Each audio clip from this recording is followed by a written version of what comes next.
Praise Lord. प्रभु यीशु मसीह के नाम से मैं आप सबों को स्वागत करता हूं। आज हम बुधवार की बाइबल स्टडी के लिए यहाँ उपस्थित है। मैं परमेश्वर यीशु मसीह को धन्यवाद करना चाहता हूं जो मौका परमेश्वर ने दिया आपके सामने उपस्थित होकर परमेश्वर की वचन की प्रचार करूं। आज का जो विषय, उसे देखकर प्रभु को तरस आया। लूका उसका 7वां अध्याय 13 वचन। उसे देखकर प्रभु को तरस आया। लूका उसका 7वां अध्याय और 13 वचन। आइए हम इस विषय में जाने से पहले हम प्रार्थना करेंगे और परमेश्वर से उसकी स्वर्गीय बुद्धि और ज्ञान को मांगेंगे। आइए हम प्रार्थना करेंगे। ये हमारे आकाश के मान परमेश्वर, इब्राहिम, इसहाक और आपके परमेश्वर, इस शाम के वक्त लॉर्ड आपने हम सबों को यूट्यूब चैनल के द्वारा जुड़ा, इसलिए हम आपको धन्यवाद करते हो लॉर्ड। और जो भी वचन के द्वारा हम आपके कलाम से सभी बातों को सीखेंगे लॉर्ड, सभी बातों के द्वारा आप हमारे जीवन में बढ़े और हम घटे हो लॉर्ड। हमारे स्वर्गीय बुद्धि और ज्ञान को बढ़ाना हो लॉर्ड। तो आपकी महिमा हो लॉर्ड, और आपके वचन के अनुसार हम सभी को चलने के लिए और उसके अनुसार सब चीज करने के लिए हम सबों को सहायता और मदद करना लॉर्ड। आगे सारे समय मैं आपके हाथों में सौंपता हूँ। छोटी सी विनती प्रभु यीशु मसीह के नाम से मांगता हूँ, सुन और कबूल कर, आमीन। तो आज का जो विषय, उसे देखकर प्रभु को तरस आया। लूका उसका 7वां अध्याय और 13 वचन। अब हम जब लूका उसका 7वां अध्याय में आते तो यहाँ हम एक विधवा स्त्री के विषय में हम कुछ बातों को देखते। हम जब लूका के 7वां अध्याय में हम आते तो यहाँ हम विधवा स्त्री के विषय में और उसको परमेश्वर ने दिए हुए एक पुत्र के विषय में भी हम बातों को देखते कि कैसे उसका पुत्र, इकलौता पुत्र मर जाता है। और तब वहाँ परमेश्वर के आने से परमेश्वर उस अद्भुत कामों को हम देखते हैं। हम जब लूका के 7वां अध्याय और हम जब 12 वचन से पढ़ते तो यह लिखता है कि जब वह नगर के फाटक के पास पहुंचा तो देखा लोग एक मुर्दे को बाहर लिए जा रहे थे, जो अपनी माँ का इकलौता पुत्र था और वह विधवा थी। तो यहाँ हम देखते हैं कि एक विधवा उस नगर में था और उस विधवा को इकलौता पुत्र वो मर गया और लोग उसे उस नगर से बाहर, नगर के फाटक के बाहर से ले जा रहे थे दफनाने के लिए। तो वहाँ उस समय परमेश्वर वहाँ पहुंचा। और हम जब 13 वचन से पढ़ते तो यहाँ हम 7 चीजों को देखते कि क्या परमेश्वर ने, यीशु मसीह ने उनके जीवन में उस अद्भुत बातों को किया, उस विधवा के जीवन में और उसके बेटे के जीवन में जो मर गया था। इन बातों को हम देखेंगे हम 7 चीजों को वहां देखेंगे। हम जब लूका उसका 7वां अध्याय और 13 वचन में देखते, यह लिखता है कि उसे देखकर प्रभु को तरस आया। तो यहाँ पहला चीज जो देखते कि when the Lord saw her, he had compassion on her।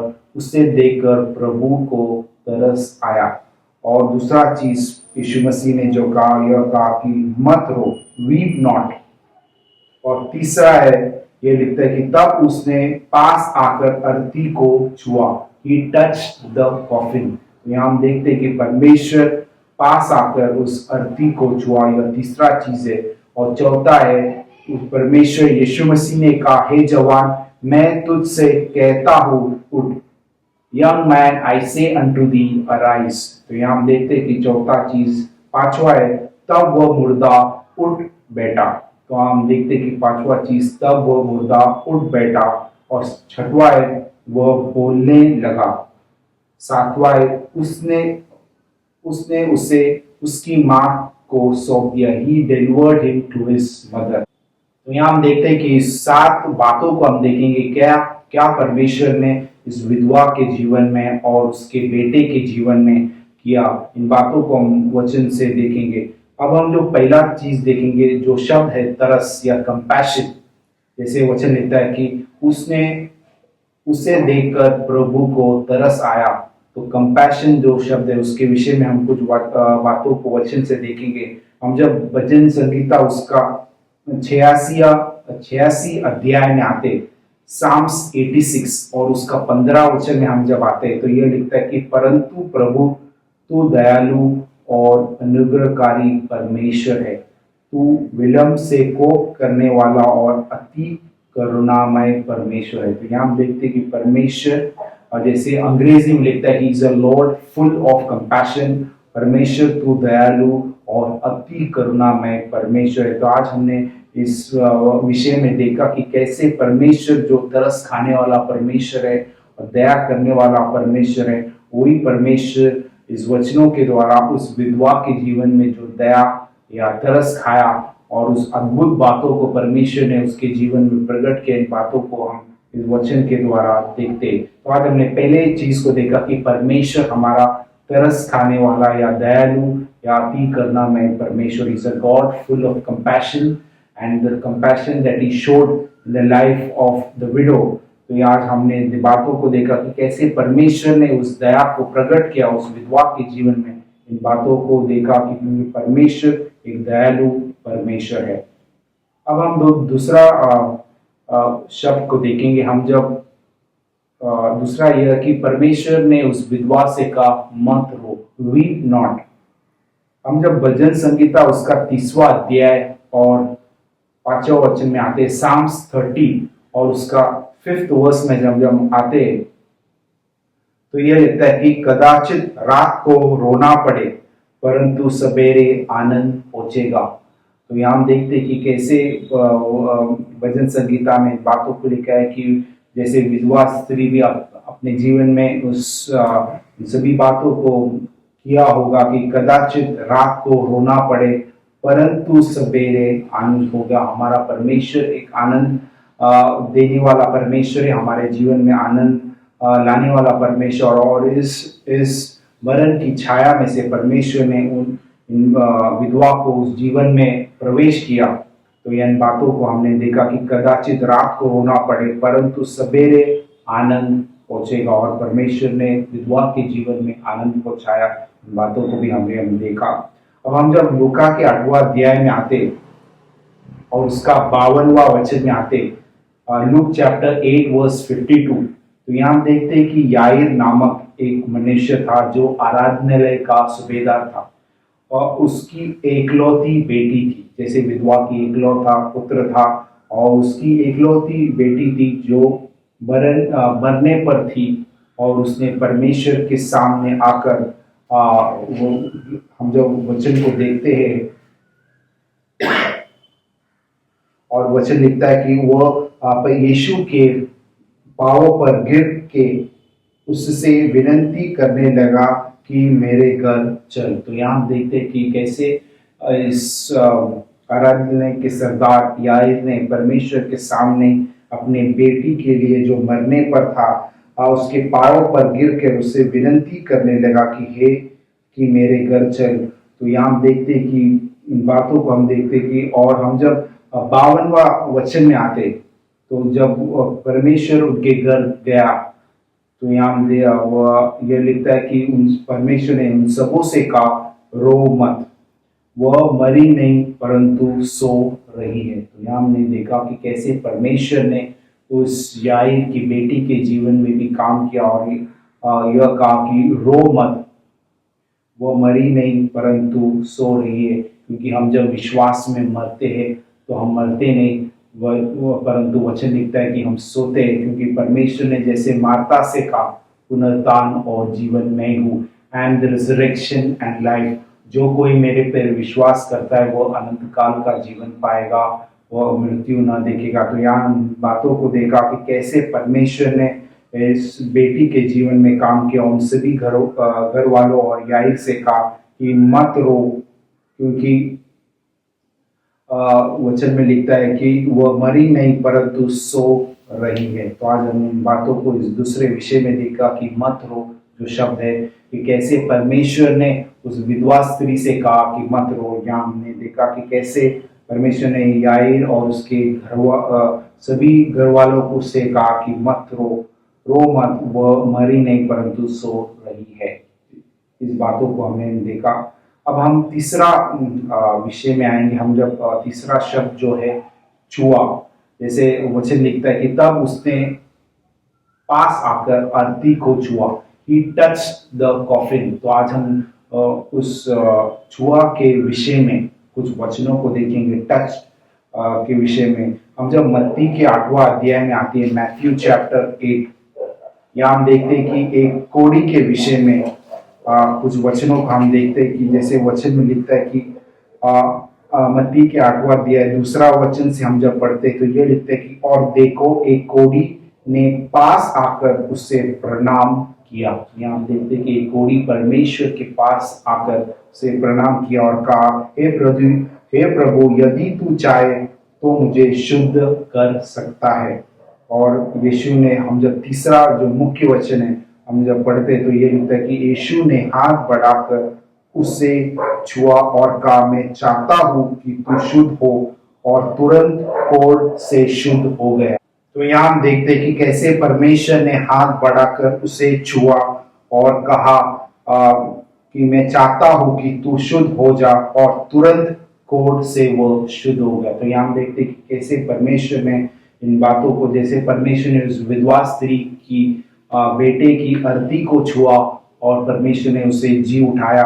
और यहाँ हमने देखा कि कैसे परमेश्वर ने मत्ती के 8वां अध्याय एक कोड़ी जो परमेश्वर के पास आकर प्रणाम किया और कहा कि हे प्रभु यदि तू चाहे तो मुझे शुद्ध कर, और परमेश्वर ने कहा कि मैं चाहता हूं कि तू शुद्ध हो, और तुरंत कोढ़ से वो शुद्ध हो गया। तो इन बातों को भी हमने देखा इस वचनों के द्वारा।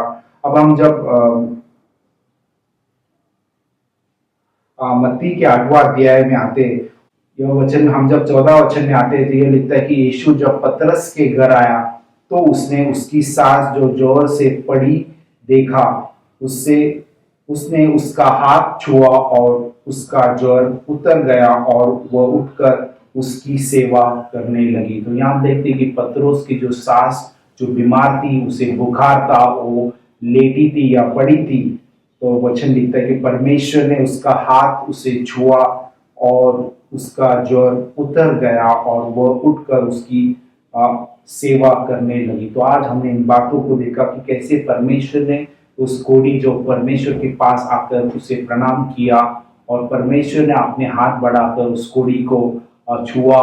तो वचन लिखता है कि उस तुरंत उसका कोढ़ शुद्ध हो गया। और हमने यह भी देखा कि कैसे पतरस की जो साथ को जब परमेश्वर ने उनके घर आया तो वो जब उसे ज्वर थी या बुखार था और वो लेटी थी, वचन लिखता है कि परमेश्वर ने जब उसका हाथ उसे छुआ और वो ज्वर उतर गया और वो उठकर उसकी सेवा करने लगी। तो आज हमने इन दो बातों को देखा, छुआ या टच जो शब्द के विषय में इन बातों को देखा।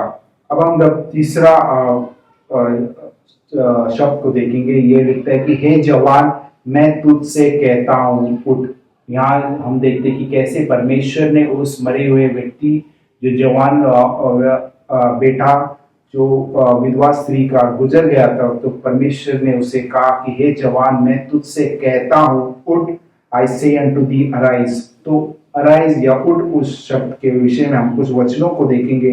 हम जब मत्ती के 9वां अध्याय मैथ्यू चैप्टर 9 और उसका हम जब 27 दूसरा वचन से हम जब 7वां वचन सब पढ़ते तो यहाँ हम देखते कि एक लकवा से पीड़ित हुआ एक व्यक्ति परमेश्वर के पास आया और लोगों ने उसे उठाकर खाट पर परमेश्वर के पास ले आए। जैसे वचन में लिखता है, और देखो कई लोग लकवा के रोगी को खाट पर रखकर उसके पास लाए। यीशु ने उनका विश्वास देकर उससे उस लकवे के रोगी से कहा, हे पुत्र धाड़स बांध, में तेरे पाप क्षमा हुए। तो यहाँ हम देखते हैं कि परमेश्वर ने जब उनके विश्वास को देखा तो यह लिखता है कि परमेश्वर ने इस लकवे के रोगी से कहा, हे पुत्र धाड़स बांध, तेरे पाप क्षमा हुए। और इन बातों को जब शास्त्रियों ने वहाँ जो थे वो सुना, वो यह कहा कि यह तो परमेश्वर की निंदा करता है। और उसने पर यीशु ने उनके मन को जानकर इन सभी बातों को कहा कि 6वें वचन में यह लिखता है कि परंतु इसलिए कि तुम जान लो कि मनुष्य का पुत्र को पृथ्वी पर पाप क्षमा करने का अधिकार है। तब उसने लकवे के रोगी से कहा, उठ, अपनी खाट उठा और अपने घर चला जा। और वह उठकर अपने घर चला गया। तो यहाँ हम देखते हैं कि कैसे परमेश्वर ने उस लकवे के रोगी जो खाट पर लोगों ने उसे ले आए, और जब परमेश्वर ने उसे कहा तब उसने लकवे के रोगी से कहा, उठ अपनी काट उठा और अपने घर चला जा। और वह वचन लिखता है वह उठकर अपने घर चला गया। तो इस बातों को हमने देखा कि कैसे परमेश्वर ने उस लकवे के रोगी को उस रोग से परमेश्वर ने उसे उठाया। और इन बातों को हमने देखा। और भी एक वचन पढ़ेंगे हम, जब लूका के 8वां अध्याय में आते हैं, हम जब उस याईर नामक एक मनुष्य जो आराधनालय के सरदार था, उसके जो बेटी के विषय में हमने बातों को देखा कि कैसे परमेश्वर ने उनके जीवन में अद्भुत कामों को किया। हम जब लूका के 8वां अध्याय और उसका 54वां वचन में आते हैं तो यह लिखता है कि परंतु उसने उसका हाथ पकड़ा और पुकार कर कहा, हे लड़की उठ। तो यह वचन लिखता है कि और वचन लिखता है कि तब उसके प्राण लौट आए और वह तुरंत उठ गई। तो यहाँ हमने देखा कि कैसे परमेश्वर ने उस 12 वर्ष की उस पुत्री को परमेश्वर ने जिलाया। और यह वचन लिखता है कि 54वां वचन में, लूका के 8वां अध्याय और 54वां वचन में यह लिखता है, परंतु उसने उसका हाथ पकड़ा और पुकार कर कहा, हे लड़की उठ। और वचन लिखते तब उसके प्राण लौट आए और वह तुरंत उठ बैठी। तो यहाँ हमने देखा कि कैसे परमेश्वर ने, हमने देखा कि लकवे के रोगी को परमेश्वर ने उठाया। और यहाँ हम देखते हैं कि कैसे परमेश्वर ने याईर की बेटी, जो 12 साल की इकलौती बेटी जो मर गई थी, जो मरने पर था, और जब वो मर गई परमेश्वर ने उसे उसके हाथ पकड़कर उसे जब पुकारा, हे लड़की उठ, वो उठकर बैठ गई। तो आज हमने इन बातों को भी देखा इस चौथे शब्द में कि कैसे परमेश्वर, जैसे वचन लिखता है, हे जवान मैं तुझसे कहता हूँ उठ, उसी बातों को परमेश्वर ने इन दोनों के जीवन में भी पूरा किया। कि कैसे परमेश्वर ने इस विधवा स्त्री के बेटे के जीवन में इन बातों को पूरा किया, वही परमेश्वर उस लकवे के रोगी के जीवन में इन बातों को पूरा किया, और उस याईर की बेटी के जीवन में भी इन बातों को पूरा किया। अब हम 5वां चीज को देखेंगे, तब वह मुर्दा उठ बैठा। कि जब परमेश्वर ने उस जवान व्यक्ति से कहा, मैं तुझसे कहता है उठ, तो वचन लिखे तब वह मुर्दा उठ बैठा है। यह 5वां चीज को हम वचनों के द्वारा देखेंगे। अब हम जब यूहान के 11वां अध्याय में आते हैं, जॉन चैप्टर 11, तो यहाँ हम लाजरस के विषय में हम कुछ बातों को देखेंगे। कैसे परमेश्वर ने लाजरस, मेरी और मार्था के जीवन में इन अद्भुत बातों को किया, और वचन के द्वारा इन सभी बातों को देखेंगे। हम जब यूहान के 11 वचन में आते हैं, यह लिखता है कि मिरियम और उसकी बहन मार्था के गांव बेतनिया का लाजर नामक एक मनुष्य बीमार था। तो यह लिखता है कि लाजर बीमार था। और वचन यह भी लिखता है कि परंतु यीशु ने कहा कि बीमारी मृत्यु की नहीं, परंतु परमेश्वर की महिमा के लिए है, कि उसके द्वारा परमेश्वर के पुत्र की महिमा हो। तो जब उसके लाजर के बहनों ने परमेश्वर से कहला भेजा, हे प्रभु देख, जिससे तू प्रीति रखता है वो बीमार है। यह सुनकर यीशु ने कहा, यह बीमारी मृत्यु की नहीं, परंतु परमेश्वर की महिमा के लिए है, कि उसके द्वारा परमेश्वर के पुत्र की महिमा हो। तो यहाँ हम देखते हैं कि लाजर जो बीमार था, और वचन हम जब आगे पढ़ते तो यह लिखता है कि लाजर मर गया, और वह 4 दिन, जो वो लिखता है कि क्योंकि उसे मरे 4 दिन हो चुके थे, और उसमें से अब तो बदबू आती थी। तो यहाँ हम देखते क्योंकि उसे मरे 4 दिन हुए थे। लेकिन वचन यह लिखता है कि क्या तू, यदि तू विश्वास करेगी, परमेश्वर ने मार्था से कहा, तो परमेश्वर की महिमा को देखेगी। और हम जब आगे पढ़ते, हम जब यूहान के 11 अध्याय और उसका 43वां वचन और 44वां वचन में आते, जॉन चैप्टर 11 वर्स 43 एंड 44, यह लिखता है कि यह कहकर उसने बड़े शब्द से पुकारा, हे लाजर निकल आ। और वचन लिखता है कि जो मर गया था वो निकल आया। तो वचन लिखता है कि जो लाजर मरकर 4 दिन हुआ था और उसके शरीर से बदबू आ रही थी। लेकिन वचन लिखता है कि जो यह परमेश्वर ने बड़े शब्द से पुकारा, हे लाजर निकला, और जो मर गया था वो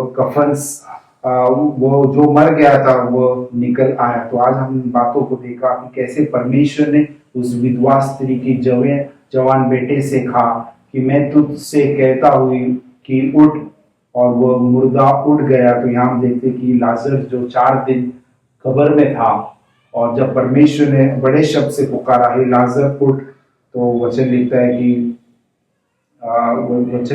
कि वो लाजर, हे लाजर निकल आ।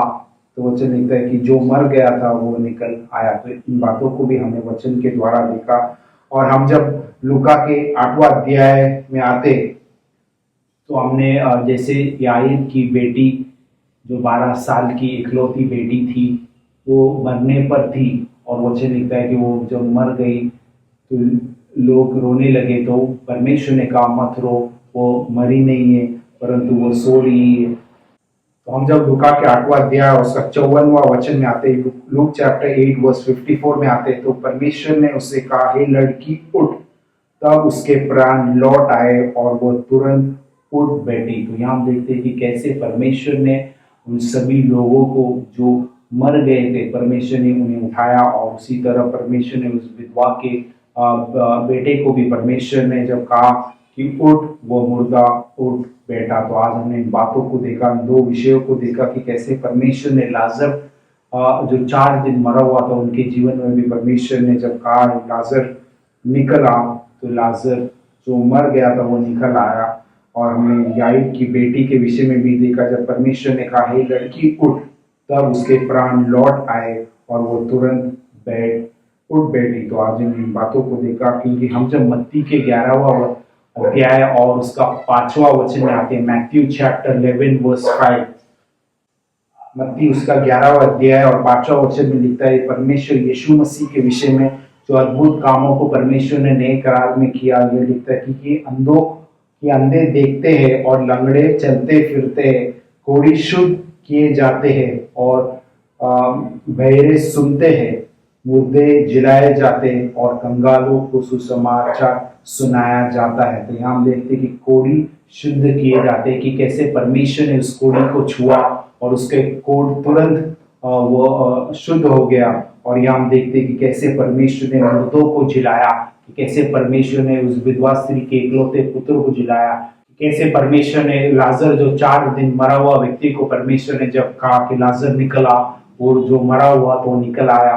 और हमने उस याईर की बेटी के विषय में भी देखा कि कैसे परमेश्वर ने उसे भी जिलाया, उठाया, क्योंकि वचन लिखता है कि वो मुर्दों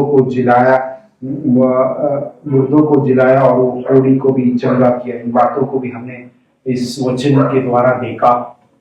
अब हम जब भजन संगीता उसका 68वां अध्याय और 5वां वचन में आते, हम विधवा के विषय में कुछ वचनों को देखेंगे। ये वचन लिखता है कि परमेश्वर अपने पवित्र धाम में अनाथों का पिता और विधवाओं का न्यायी है। तो यहाँ हम देखते हैं कि परमेश्वर यीशु मसीह विधवाओं का न्यायी या न्याय करने वाला परमेश्वर है। यहाँ हमने देखा कि कैसे वचन लिखता है कि वो विधवाओं का न्यायी है, और वो न्याय परमेश्वर ने उस विधवा के जीवन में किया। इन बातों को भी हमने देखा। अब हम जब भजन संगीता 146वां अध्याय और उसका 9वां वचन में आते हैं, तो ये वचन लिखता है कि विधवाओं को वो संभालता है, He relieveth the widows। तो यहाँ हम देखते हैं कि परमेश्वर विधवाओं को संभालने वाला परमेश्वर है। इन बातों को भी हमने देखा। अब हम जब नए करार में आते, रोमियो के 9वां अध्याय और 15वां वचन में आते, रोमन्स चैप्टर 9 वर्स 15, यहाँ परमेश्वर मूसा से यह कहता है, कृपा या कंपैशन के विषय में हम एक वचन को देखेंगे। ये लिखता है कि क्योंकि वह मूसा से कहता है, मैं जिस किसी पर दया करना चाहूं उस पर मैं दया करूंगा, और जिस किसी पर कृपा करना चाहूं उस पर कृपा करूंगा। तो यहाँ देखते कि कैसे परमेश्वर हमारा दयालु और कृपालु परमेश्वर है। और वचन लिखता है कि जिस किसी पर वो कृपा करना चाहूं उस पर मैं कृपा करूंगा। इन बातों को भी हमने रोमियो के किताब में, और परमेश्वर ने जो मूसा से नए करार में कही हुई बातों को हमने देखा।